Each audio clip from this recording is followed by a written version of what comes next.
Ngishonele ugogo wami. Inhliziyo yami icwile. Inhliziyo yami ibebuhlungu kube ngathi ngidlula esikhathini esinzima, esikhathini esimnyama. Because mina ngikhuliswe ugogo wami and bekuyiphupho lami ukuthi ugogo wami ngimsuse kulomjondolo lo kade sihlala kuona sihambe manje sesiyohlala esilungwini. Ngiqeda ukuthenga nje indawo kwenye complex, ngiqeda kuthenga umuzi kwi-complex thizeni. Sihlala khona nogogo wami. Sathi nje mangabe sisanda kufika ugogo avelane nje adlule emhlabeni ashone kanjalo.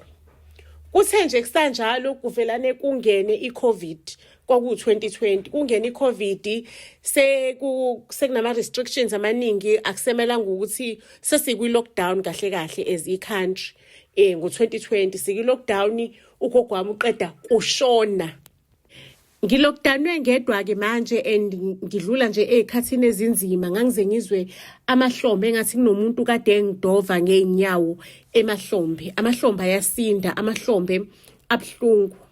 Ake ngicela ukunitshela ukuthi ngize ngingene kuBadoo. Niyawazi uBadoo? Enye dating app. Ngingene kuBadoo bafethu. KwiBadoo nami ngibhalile nje mina ukuthi angifuni umuntu ozodlala, ngifuna umuntu esizoba nobudlelwane naye. Angifuni nje umuntu mhlawumbe ozofuna ukuvula ama-pipes ngami, ngifuna umuntu engizoba nobudlelwane, umuntu ozaziyo ukuthi ufunani, umuntu ohamba isonto. Ngibhale bafethu umuntu ofuna uhamba isonto, umuntu ofundile, umuntu oclean, umuntu affordayo elifini, umuntu onemoto, hayi umuntu ozofuna ukudependa kumina financially. Bakwethu ngiwathola ama-match kodwa kuba ama-match angibhedelayo nje wabona ukuthi afuna into eyodwa. Mase bakhona enye i-match engimatchana nayo bafethu ithi waze wamchaza umuntu engimfunayo empilweni. Nami ngifuna umuntu ohamba isonto, umuntu oserious ngelife, umuntu ofundile, sokhuluma si-understandane, umuntu nje. Ake kucace ukuthi shukuthi sesoba ne-date ke bafethu.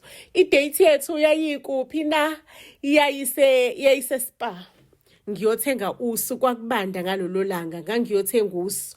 Ngicela ukukutshela ukuthi umuntu wakhona siyakhuluma la kuma-aisle engathi nje we are shopping but we are talking and siya connecta, we are laughing nalomuntu kuma-aisle. Ngisale sengihamba naye-ke manje sesiyopheka lolusu ukuze sikwazi ukuhlala phansi sixoxe because by that time yayingekho indawo esingahlala kuyona during i-lockdown. Nasemotweni akwazi nje ukupaka, amaphoyisa, amasosha all over, everywhere ayamonitha isimo ukuthi ubani ongaphandle.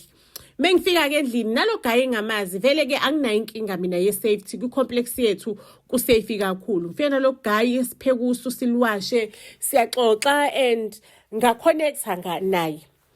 Angibuze ukuthi bengithe amahlombe amabuhlungu ufuna ukungimasaja lo mahlombe. Maseke ngithi akulungile athi uzokumasaja kanjani ungakhumulile izinto ngcono ubhinca ithawula ngingimasaje kahle. Mina engqondweni yami nginalento leyo ukuthi uboyfriend engangijola naye engihlukane naye, lo boyfriend sajola waseke wangihleba kubangani bakhe wathi yena angenzani ngento enamafindo umzimba wonke. Yabo nginalama cellulite la ama dimples, athi yena angenzani ngomuntu onamafindo onomzimba wamafindo, angayenzani ni girlfriend enjalo. Uthi mekufika lo esizopheka usu nayo mekathi uzokumasaja sangiqoka ithawula. Athi angeke angenze lutho, ngizomemeza ini asingakhiphe ehlagada sivula iminyango ngihlale ekamereni ngizomemeza mangabe kuukuthi nginenkinga. Hayi ke ngempela ke bafethu ngimnikeze benefit of a doubt lo guy. Ngivelane mina ithawula ngilisuse ngithi ngifuna ayibonele lamafindo so that azohamba ngo-day 1 mekabona lamafindo ukuthi lamafindo lawa akamchazi. Azohamba singaze sithathe isikhathi eside mase ngidampa mhlazane esewabonile amafindo. Ngithatha ithawula ngililahlele amafindo ahlala obala. Ayangimasaje kumuntu angimasaje vele nje sengilindele ukuthi ayisho ukuthi angeke asabuya mangabe kuukuthi achaze kanga. Ayi umuntu angifonele the following day and the following day ngicela ukukutshela ukuthi i-lockdown yami ngagcine sengispenda naye. Sengiyajola ngikhohle ukuthi mina I am grieving. Sengiyajola ngijola nalo guy, you understand? But uguy njalo ntambama akalali la uhleze ngikhumbuza ukuthi hayi ntombazane you are grieving, angeke ngikwazi ukulala la, you are grieving for your grandmother, uzodlula. Awusazi lesisho lesi esithi uzodlula. Wena usazilila kumelanga ukuthi wenze into enjengalezo. Ugaya kalali lana uyangivakashela uGayi agoduke ahambe. It's lockdown ngaloso sikhathi. But at least ke i-lockdown yami ibe mnandi, i-stress siphele, sehlika i-stress yabo. Ngithola umuntu engizodla naye i-lockdown, umuntu ozongehlisa i-stress se-lockdown. Hayi vele i-stress se-lockdown angisasizwa bafethu.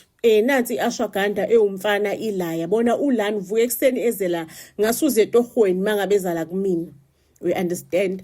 Ake sihlale nomfana, we are chilling nomfana kumnandi isikhathi siqhubeke kudlula 2 months kudlula 3 months umfana ulokwethi yena angeke sikwazi ukulala ndawonye, angeke akwazi ukuthi enze inkonzo yekamero because yena uyakholwa. At some point ngiphoqeke manje ngithi mina it's fine nama ngeke ngiyenze inkonzo yekamero nami ngiyakholwa, but ngifuna ukuthi silale ndawonye, spend isikhathi ndawonye. Ayike umfana ebusuku mase sispenda isikhathi ndawonye kube nezinto ezistrange umfana azenzayo ebusuku mangabe silele. Zingithuse lezi zinto, zingithuse, ngimvuse mina ngimbuza ukuthi kahle kahle kwenzakalani. Athi hayi umfana, hayi nje i-nightmare. Athi hayi bekuyi nightmare, bekaphupha kambi. Ayi ngixole futhi kuqhubekeke sho ukuthi ngiphinde ke nangelinye ilanga siphinde futhi sispende ubusuku ndawonye. Umfana nakhona i-nightmare ibe khona, ibe strange, very very very strange. Umuntu aphenduke abe yihashi, ahambise okwehashi, akhahlelise okwehashi, akhalise okwehashi midnight ngabo 12 ebusuku. Hey umfana aphenduke ihashi ebusuku sileli. Just Maria ma, into engizoyithini ke le into mhlola mini le engizothini le. Ngisime ngithi ngiyamphaphamisa ngiyamshaya umfana akavuki. Umfana nje uyihashi uqekebula njengehashi azakhahlela imilenze njengehashi. Into engizoyithini kuzoze kuzwe omakhelwane. Ngivule bafethu engathi ngibukela imovie nami ngiyasaba. Sengimi ngasemnyango ke manje ngiyasaba nami ukuthi hayibo leli hashi lize likhahlele impela nanti ihashi. Ake umfana emva kwaloko ngimdampeke umfana ngimtshela ukuthi hayi mina ngeke angeke ngikwazi ukuqhubeka ungithusile, ngiyaxolisa ngeke ngikwazi ukuqhubeka ungithusile. Ayi umfana kubo abo umuntu nje ongazi ukuthi ngimthuse ngani, kodwa umfana ke asho ukuthi I know it's fine, I understand. I understand, ayiqala ungenza lonto leyo kumele ngithole imkhuleko, ngeke ngayithola imkhuleko yathi damu isibuyile lonto leyo. Ayi umfana bomuntu understandayo, shuthi nje kube i-break up smooth and clean, very very clean i-break up yakhona. Ayi umfana wabantu ngimtshela ukuthi hayi ke bhuti wami kuphelile, ngicela ukuthi ungabusafona. Eloko nje efona engincenga asho ukuthi usazama imkhuleko, kade efonela upastor wakhe upastor asho ukuthi uyamkhulekisa. Ngithola i-call from ubunye ubaba. Lo baba lo athi hayi yena upastor walenceku, lenceku iyaba nenkinga kanje kodwa it's nothing serious, uyamkhulekela iphele lenkinga yayisiphelile isibuyile, uzomkhulekela futhi izophinda iphele. Manje unceku lona ubrother lo heartbroken yabona, sengifuna lo pastor walo brother because ubekangithanda in kanjani ucela ukuthi ngabe into engithusayo lento eyenzakalayo.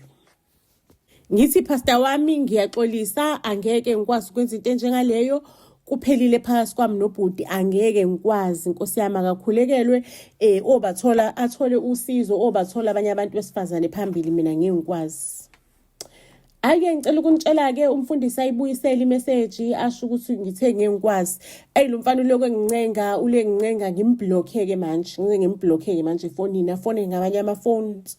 Uyangincenga. By that time sengibuyelile emsebenzini, mengabe ngithi ngiphume emsebenzini ngiyayibona imoto yakhe ipakela ngaphandle, uphethe amaflower, uzokuncenga. Ngimzibe bafethu engathi angimboni, engathi angimboni, ngispina imoto ngihambe ngidlule, ngigoduke ngiye endlini yami. Ake bakwethu ngelinye ilanga ngibuya emsebenzini, umfana sengimblockile vele mengibona u-unknown number ngisawubambi no-unknown number. Ngelanga mabe ngibuya emsebenzini ngifika endlini yami ku-empty, akukho lutho, kubhalwe inothi nje ukuthi please call me. Le number le ayibhalwanga ngesandla, itypiwe please call me. By that time wonke umuntu ubeka semsebenzini, akekho umuntu obe remaining behind. Bekuselo auntie nje le khona o auntie hlapha abagada ingane no caretaker. O auntie no caretaker bangakhuluma udaba oluzwakalayo ukuthi hayi intontontoni. Mase ngiyamtshela mina ukhetheka ngisho shuthi ngizovula icala ke because this is imetha yamaphoyisa ke le. Imetha yamaphoyisa. Athi ukhetheka hayibo bekufika umuntu wakho nje lana umuntu osandana naye wathatha impahla zakho. Uthe mangabe sephuma wangitshengisa isayini ukuthi uzongibulala mengakhuluma ukuthi uyena othatha impahla la.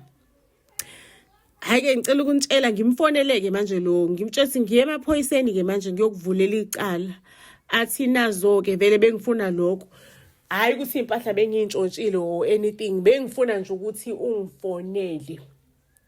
Bengifuna ukuthi ungifonele ngithi mina buyisa impahla zami. Letha impahla zami la. Athi ngiyayibuyisa impahla zakho ngcono ke ngizothola ithuba lokuthi ngikubone sithona ukuthi sikhulume mangabe sengibuyisa impahla zakho. Ngithi I am not interested, ngifuna ubuyise izimpahla zami. Ayibuyiseke vele impahla zami, athi vele bekayithathele lokuthi ufuna ithuba lokuthi akhulume nami. Mina iphuthe ngalenza angiyange emaphoyiseni ukuyomvulela icala ukuthi abanjwe noma aboshwe ngokuthi ungithathele impahla zami. Kanti umuntu kusakhulu asazokwenza. Angistokeke manje umuntu.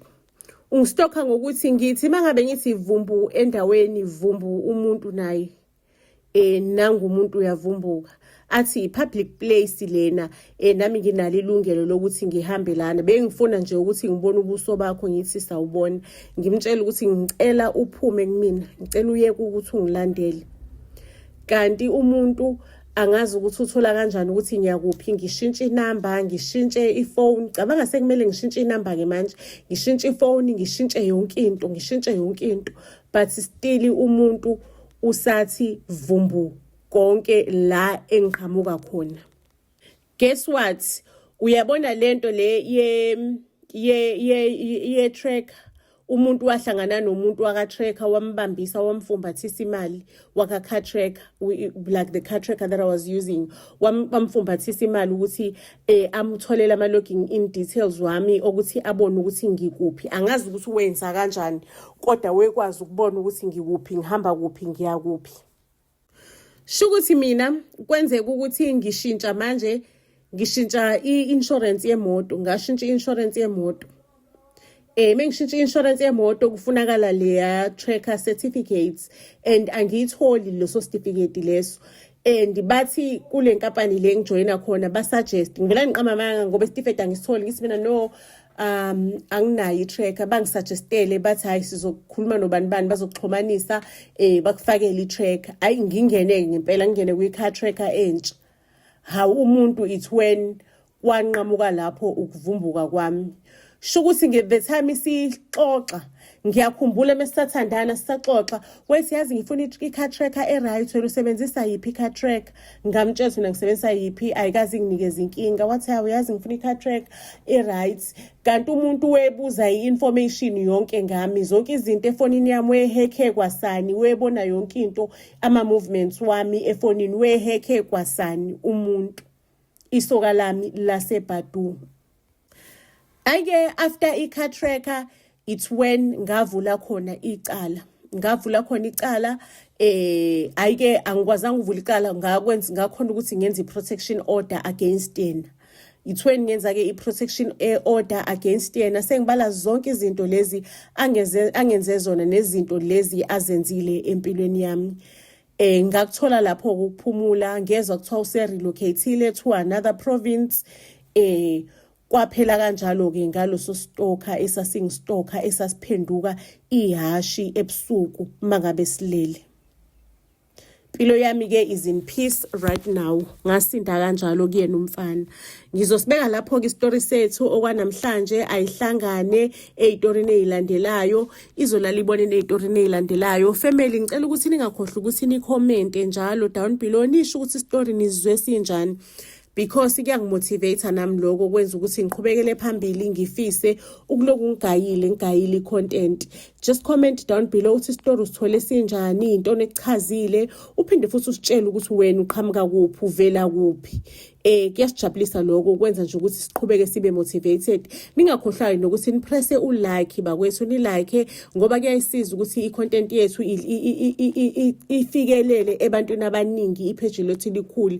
Mase ke family ningakhohlwa to share i-content yethu kubantu abangayithanda, niphinde futhi nigqugquzele nabanye abantu ukuthi ba-subscribe, nani subscribe, ningasubscribanga kulona leli page because kuyasiza kakhulu ukuthi likhule. So family, ayilalibonene ke istory neyilandelayo. Ngiyaxolisa ukuthi istory sethu sibe yi-voice over book okwanamhlanje. It's because we are still cooking, sisapheka i-content elandelayo. Buzz SA to all social media platforms, siyanithanda kakhulu.